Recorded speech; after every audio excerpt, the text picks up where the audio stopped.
Hello, I'm Tim Loughton, Member of Parliament for East Worthing and Shoreham, and I just want to record a short podcast on the subject of baby loss. This week is National Baby Loss Week. It's a particularly emotive subject for many of my constituents and people throughout the country because our record in this country is not good.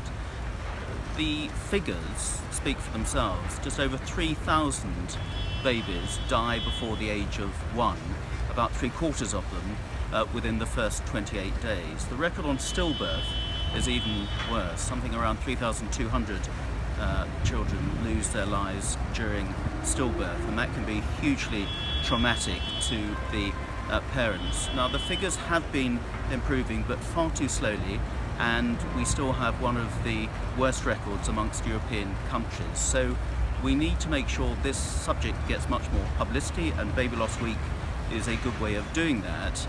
And it's also taken on a much higher profile here in the House of Commons, where we have an all-party parliamentary group for baby loss, and we had another debate on the subject, a really well-informed and emotionally charged debate this week, where we've got some really good MPs from all sides of the House.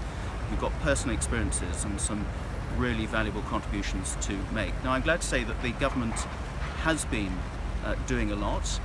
This week we've got 11 bereavement care pathways which are being piloted around the country, because a particular problem is the way we look after parents and families who've been subject to baby loss, particularly stillbirth in hospital.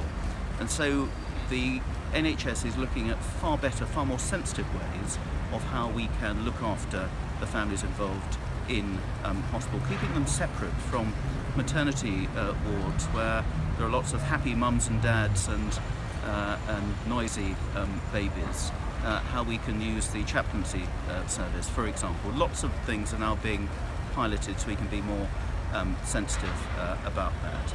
Now, this is a subject I'm also including in my private members' bill. As I said, the figure for stillbirths is far too high. Now, the government has come up with a target, and a lot of work is going to need to be done to reduce the number of stillbirths and perinatal mortalities, that's the early deaths of very young babies, by 20% by 2020, and to carry on that progress. And we really do need to do a lot of work to make this a reality. But there are two things around stillbirth which I think we need to do, and that requires a change in the law.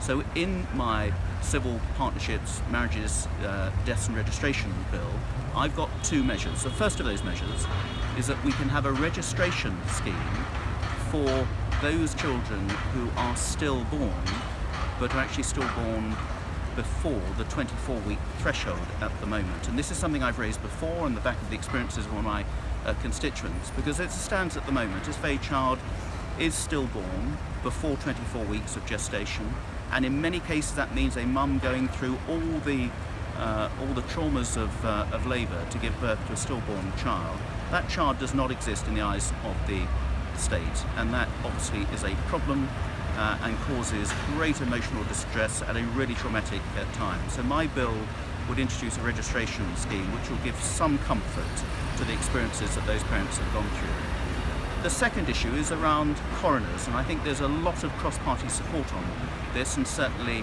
I have a lot of support from coroners around the country, including our own coroner in West Sussex and some of the baby charities, because there have been a lot of baby deaths described as stillbirths which need more explanation.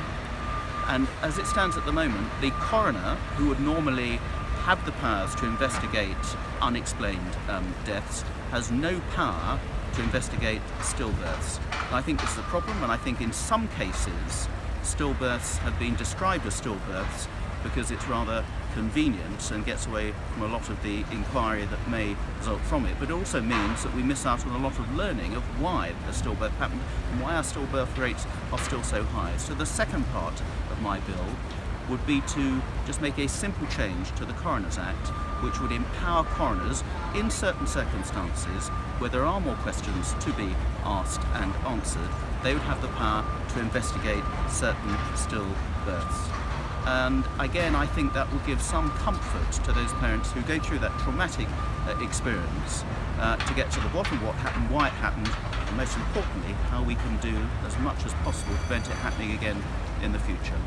So this is an important issue, it's an important week, and I am pleased that the government and members of Parliament from all parties are really putting their weight, as I am, behind this whole campaign to make sure we really cut down on the tragedy that is the high rate of infant mortality and stillbirths in this country.